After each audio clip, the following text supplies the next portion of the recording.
एक नौजवान शादी किया और शादी करने के बाद बीवी को सामने बिठाया, बोला कि सुनो, तुमने पहले जो गुनाह किया है तुम भी तौबा कर लो, हम भी तौबा कर लेते हैं, अल्हम्दुलिल्लाह अब बस अच्छी जिंदगी गुजारेंगे।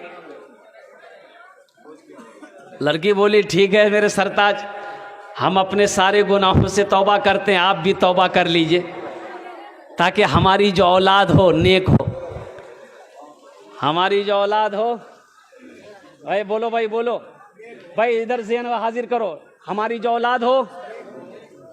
ये लड़का बोला कि अच्छा तुम बीवी से बोला कि ये बताओ मेरी बीवी, तुम्हें बेटा पसंद है ना बेटी पसंद है?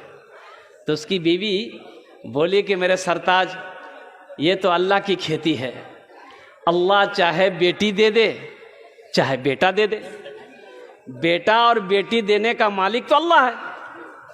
तो शौहर ने कहा कि नहीं ये सही है, बेटा बेटी देने का मालिक अल्लाह है, लेकिन हमको बेटा चाहिए। बीवी बोली कि ठीक है दुआ कीजिए, आप भी दुआ कीजिए, हम भी दुआ करेंगे। तो ये नौजवान बोला नहीं दुआ तो करेंगे लेकिन तुम भी कोशिश करना। तो कोशिश क्या करेंगे भाई? बीवी क्या कोशिश करेगी भाई? बीवी क्या कोशिश करेगी? कोई कोशिश काम आएगा? अरे भाई बोलो, कोई कोशिश काम आएगा?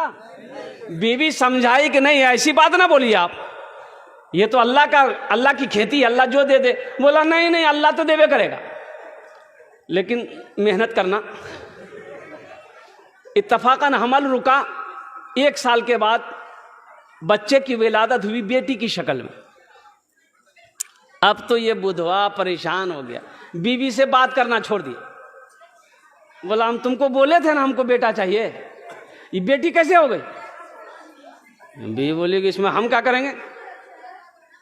लोगों ने समझाया बुझाया नौजवान को कि देखो ये अल्लाह के हाथ में है, अल्लाह जिसे बेटा दे दे जिसे बेटी दे दे। भाई ना तुम्हारी इसमें कोशिश है, ना तुम्हारी बीवी की कोशिश है, ना किसी दुनिया वालों की कोशिश है। वो मेरा रब इन्नल्लाह अला कुल्ले शैइन कदीर, मेरा अल्लाह हर शे पे कादिर है, और मेरा अल्लाह जो चाहता वो करता है, मेरा अल्लाह जो चाहेगा वो करेगा। कुर्बान जाइए। दूसरे मर्तबा फिर हमल रुका। अब ये नौजवान बीवी का कहता है अब की बार मिस नहीं होना चाहिए, हमको मुन्ना चाहिए, जी जान लगा दो, बेटा ही चाहिए। अब की बार अगर बेटा नहीं हुआ तो बस समझ लो तुम अलग हम अलग। ये बेचारी अल्लाह की बंदी बड़ी घबरा गई कि मेरा शौहर ना अकल है ना समझ है, इसकी तो बात समझ में नहीं आ रही। अल्लाह का करना हुआ, बच्चे की विलादत का वक्त जब करीब आया तो देखा फिर बेटी पैदा हुई। क्या पैदा हुई बोलिए? कै बेटी हो गई? 2 बेटी हो गई। और हकीकत में ये नौजवान बाप रे बाप, ये कोई रिश्तेदार के यहाँ चला गया, घरे छोड़ दिया। 1 हफ्ता के बाद लोग समझा बुझा कर उसको घर लाया। वक्त गुजरता चाहा, फिर तीसरे बच्चे की हमल ठहरा। अब तीसरे में ये नौजवान अपनी बीवी से कहता है कि सुन लो अब ये फाइनल है, अगर आपकी बार बेटी हुई तो हम दिल्ली में जाके दम लेंगे, हम यहाँ बिहार में नहीं रहेंगे। आप बस समझ लो तुम अलग हम अलग।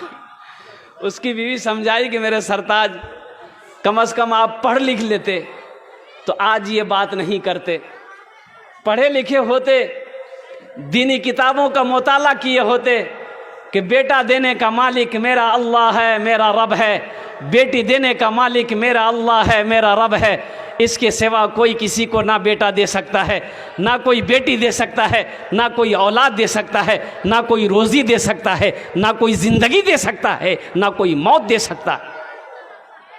ये नौजवान बोला कि हम तुम्हारी तकरीर सुन ली, लेकिन हमको चाहिए बेटा। वक्त गुजरता रहा। 1 साल के बाद जब बच्चे की विलादत का वक्त करीब हुआ, ये नौजवान बड़ा खुश था कि बस बेटा हो जाए, तीसरा मेरा बेटा ही होगा।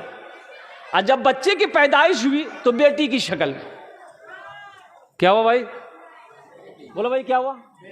और हकीकत में ये लड़का नौजवान जो है बेटी खबर सुना ना, सीमांचल पकड़ा, दिल्ली चला गया। बोला बाप अब हम नहीं रुकेंगे। बीवी सब्र कर ली। 2-3 महीना गुजरे होंगे। एक दिन रात में वो ख्वाब देखा। क्या देखा?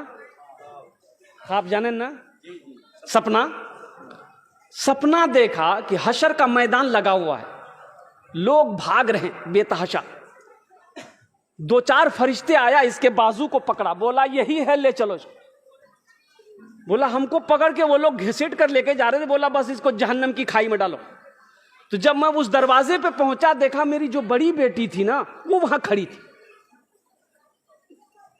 मेरी बड़ी बेटी अल्लाह के फरिश्ते से कहता है कि मेरा अब्बा है, कहां लेके जा रहे हैं? बोला बच्ची हट जाओ, इसे जहन्नम की खाई में गिराएंगे। बोला ना ना, हम रास्ता नहीं देंगे, ये मेरा अब्बा है, छोड़ दिए। तो अल्लाह के फरिश्ते कहे कि अच्छा ठीक है, इस दरवाजे से नहीं गिराने दोगे, एक दरवाजा और है, दूसरे दरवाजे से गिरा देंगे तुम्हारे अब्बा को। ये शख्स देखता है कि फिर फरिश्ते पकड़ा, दूसरा दरवाजा में ले गया, तो उसकी मझली बेटी वहां खड़ी थी। उन्होंने भी कहा कि हम अपने अब्बा को इधर से गिराने नहीं देंगे। फरिश्ते ने कहा तीसरा दरवाजा। तीसरे दरवाजे के बाद में गया, देखा तीसरी बेटी, छोटी सी बेटी बैठी हुई थी। बोले ये मेरा अब्बा है, इस दरवाजे से हम जहन्नम की खाई में अब्बा को गिराने नहीं देंगे। तो अल्लाह के फरिश्ते ने कहा अच्छा ठीक है, चौथे दरवाजे से गिरा देंगे। चौथे दरवाजे पे ले गया और यूं गिराया जहन्नम की खाई में। जब इसको गिराया तो वो खौफ से, डर से चीख उठा तो उठ के बैठ गया, आंख खुल गई, पसीना पसीना हो गया। बोला बाप रे बाप, जान बच गई। सपना टूटा, पसीना पोछा और सुबह सीमांचल पकड़ लिया बिहार के लिए। आया घर, बीवी के हाथ को पकड़ा, घर के अंदर में ले गया। बोला मेरी बीवी, मुझे चौथी औलाद चाहिए, बेटा नहीं बेटी चाहिए। बीवी बोली रे बाप, कौन एकदम मौलवी साहब ताबीज पिला दिया इसको। बोले काहे चौथी बेटी चाहिए? बोला मत बोलो, हमको बेटी चाहिए, बेटा नहीं, खाली बेटी चाहिए हमको।